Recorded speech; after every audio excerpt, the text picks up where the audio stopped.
তো বন্ধুরা, এই মধ্যে খুব ব্যস্ত আছি, তাও ভিডিওটা তোমাদের জন্য বানানো ভিডিওটা তোমাদের জন্য বানাচ্ছি, কারণ অনেকেই বসে আছো আমার অপেক্ষায়, দাদা আপডেট দেবে। তো প্রথমে কল্যাণী দেবো, পরে এসএসবি রানীডাঙ্গা দিয়ে দেবো, ঠিক আছে? দুটো আপডেট একসঙ্গে দিচ্ছি, ওকে? কথা হচ্ছে তোমাদের কল্যাণীতে ব্যাচ শুরু হয়েছে আজকে 9টার পরপর, মোটামুটি 9:25 বা 9:30-এর দিকে। খুব সুন্দর মেজারমেন্ট হচ্ছে। আর সব থেকে বড়ো কথা হচ্ছে তোমাদের জন্য গুড নিউজ, যাদের হাইট কম, 169.9-এর একটা ছেলে কিন্তু আজকে কল্যাণীতে ফিট হয়েছে, যেটুকু শোনা গেল এই মুহূর্তে, ঠিক আছে? তো তোমাদের প্রথমে রান হয়ে যাচ্ছে এবং তারপরে তোমাদের কিন্তু হাইট চেস্ট মাপা হচ্ছে, তারপরে ফর্ম ফিল আপ করানো হচ্ছে।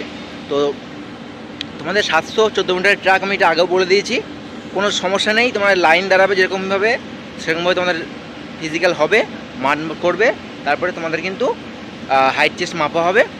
ক্লিয়ার? 714 মিটারের ট্র্যাক, খুব সুন্দর মেজারমেন্ট হচ্ছে, হাইট চেস্ট নিয়ে কোনো ভয় নেই, ছোটো করে বলে দিলাম। নেক্সট তোমাদের হচ্ছে এসএসবি রানীডাঙ্গা। অনেকেই মেসেজ করছো সকাল থেকে, দাদা এসএসবি রানীডাঙ্গার আপডেট দাও। তো এসএসবি রানীডাঙ্গা আপডেট হচ্ছে, যাদের পড়েছে তোমাদের খুব কপাল ভালো।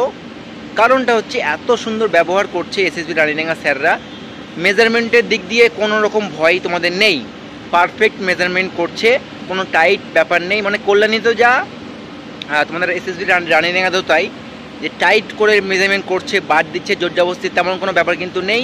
খুব সুন্দর রিল্যাক্স, খুব ভালো মতো ব্যবহার করছে এবং তারা মেজারমেন্ট করছে।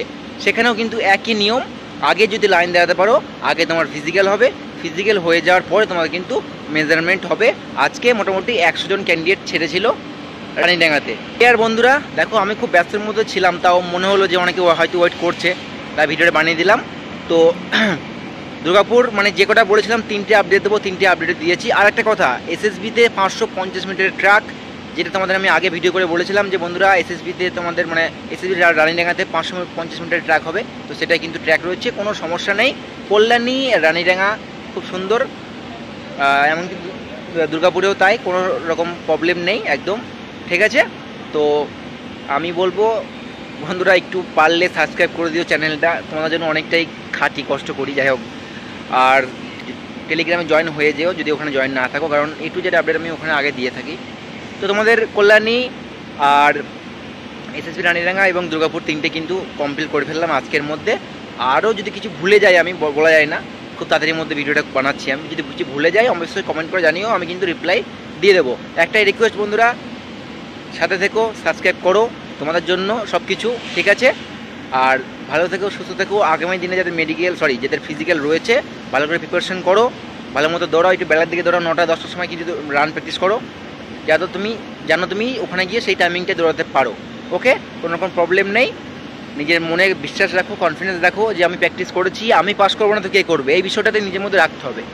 আমি প্র্যাকটিস করে যদি দৌড়াতে না পারি, তাহলে কেউ পারবে না, সোজা কথা ভাই। মনের মধ্যে বিশ্বাস রাখো, ভয় করার কিচ্ছু নেই। আর যেরকম দৌড়াচ্ছ তুমি বাইরে প্র্যাকটিস করছো, সেরকমই করো ভাই। 20 মিনিটে 18 মিনিটে মেডেল দেবে না তোমাকে, তাই অত দৌড়াতে গিয়ে লোকের সাথে পাঙ্গা দিয়ে নিজের রান খারাপ করে কোনো লাভ নেই। যেরকম বাইরে দৌড়াচ্ছ, প্র্যাকটিস করছো, ঠিক সেরকমটাই ওখানে দাও, 100% পাস করবে, ঠিক আছে? ভালো থেকো, সুস্থ থেকো, জয় হিন্দ।